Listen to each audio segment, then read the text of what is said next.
When you get your pack saddle, you need to fit your pack saddle to your animal's back. Now, as we look at these animals here, animals are all built differently. You can see the difference in size here to begin with. And you look at the arc of the back here, and you look at the angle this way. Peaches here is a lot smaller mule. She's got a little bit of an arc to her back. Dilly's got a little bit of an arc to her back. These animals all have fairly similar backs. Sweetie here is a little broader. She's a little bit heftier and a little bit rounder in the back. Dilly's pretty round, and Peaches here has a little bit more of an angle to her back. So they're all different, but these three are fairly similar. Sometimes you'll have a mule that is almost straight back from the withers here like this.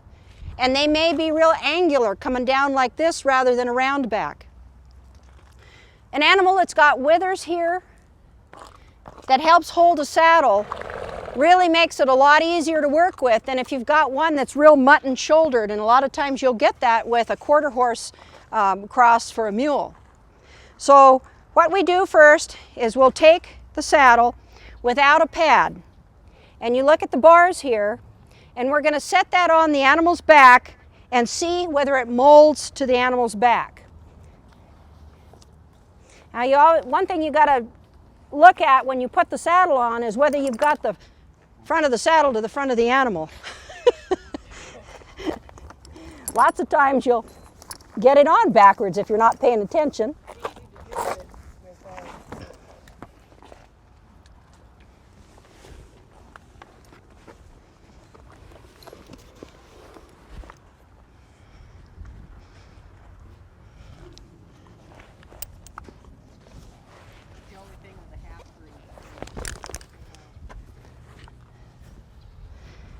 She's saying, "Why are you doing this without a pad?" Okay, so we put this on the animal, and now with a pack saddle, you can lift the thing up and you can actually see whether the bar is fitting this animal or not, whereas with a riding saddle, because of the skirts, you really can't tell. The saddle gauge helps do that kind of thing. So, I don't know if you can see here, but we're looking at this bar against this animal here. Now, if you can stick your fingers under here, like this, then it's not fitting exactly right. You want to make sure that this is wide enough for their withers and not pinching. And then back here, it's not digging into their kidneys. So, and you stick your hand up underneath this way and feel whether it's fitting their back or not. Okay? This saddle here does not fit perfectly. You're not going to get a perfect fit lots of times unless you really work at getting a saddle built or fit for that animal. But you don't want to be able to feel that digging in. Now, if we take this same saddle and we put it on Dilly, we'll see what it looks like on her.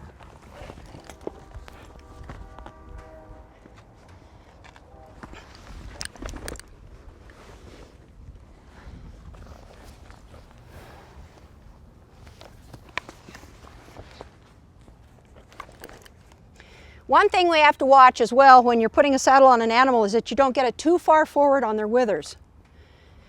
People have a tendency to do that. They get it up too far on their shoulders, and when they're going downhill, it's really working on them. Okay, now when we look at this saddle on this mule,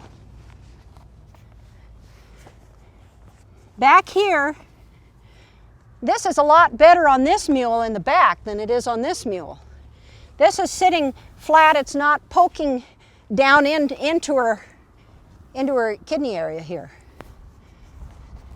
So those are the things you need to look at. Lots of times you'll have an animal whose back is very round and you've got a saddle that's like this. And so what that's doing is that's putting the pressure on the top of the bars, and it's not carrying the weight on the full length of the bars. So saddle fit's quite important.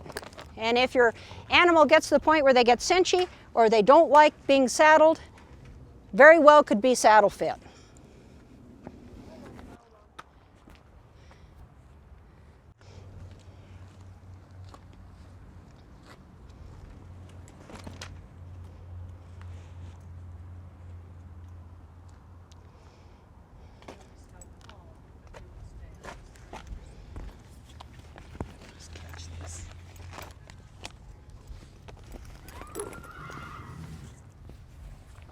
Okay, pack saddles can be different and their rigging can be a little different from one saddle to another.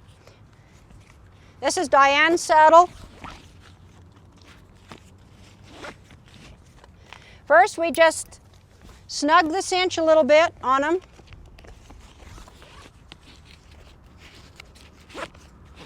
You want to make sure that the saddle is sitting in the right place, and sometimes if you shake it, you can kind of feel where that saddle sits in on their withers. Okay, we've got on the saddle, this is the breechin. Goes around their back end here, hooks into the back cinch, and a breast collar on the front.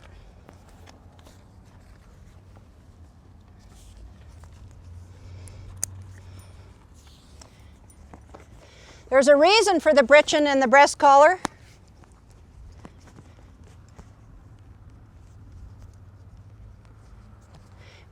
When you're going uphill, the breast collar, when you have a heavy load on, of course that load would want to move. So you're going to want your cinches snug. Your breast collar is going to help keep that load from sliding back. When you're going downhill, the breechin's going to keep that from riding up on their shoulders. Okay, the breechin wants to be about 4 inches or so below the curve of the haunch here. So right in about here. If it gets down too low down here, as they go ahead, that their legs get underneath them and it's not holding it back as well. And same thing with the breast collar. You want it low enough that it's not choking on their throat here, and loose enough that you can get your hand in here. Now when we cinch, this has a regular, with this type of nylon latigo, this has the holes in the tongue like a riding saddle.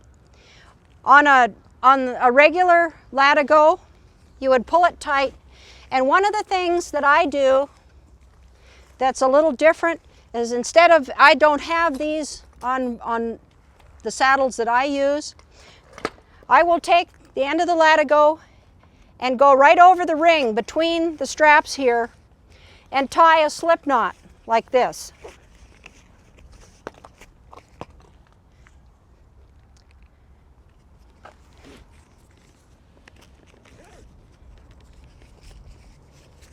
And I'll do this one with the tongue.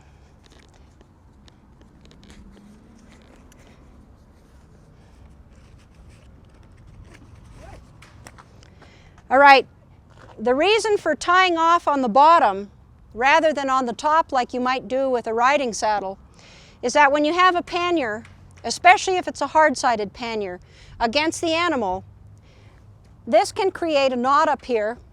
And if your saddle cinch gets loose after traveling all day and your animal's going to the bathroom and he shrinks, lots of times your cinch will get loose. And if you have this type of a setup here, you can reach in underneath the load and pull this out and tighten the cinch without unpacking the animal. If it's tied off up underneath the load, like up here, you just about have to take that lash rope and everything off to be able to get to that to tighten it. So that's just another way of doing it, and that's the way I like to do it.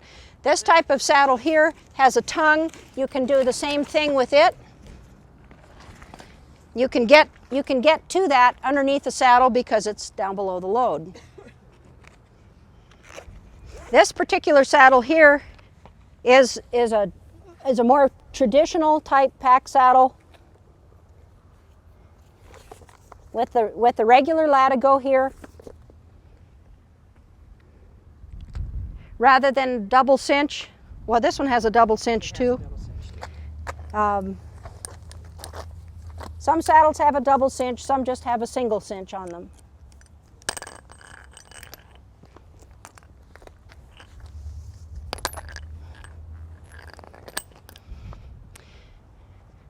Okay, so we've got our animals saddled, and then we're going to pack.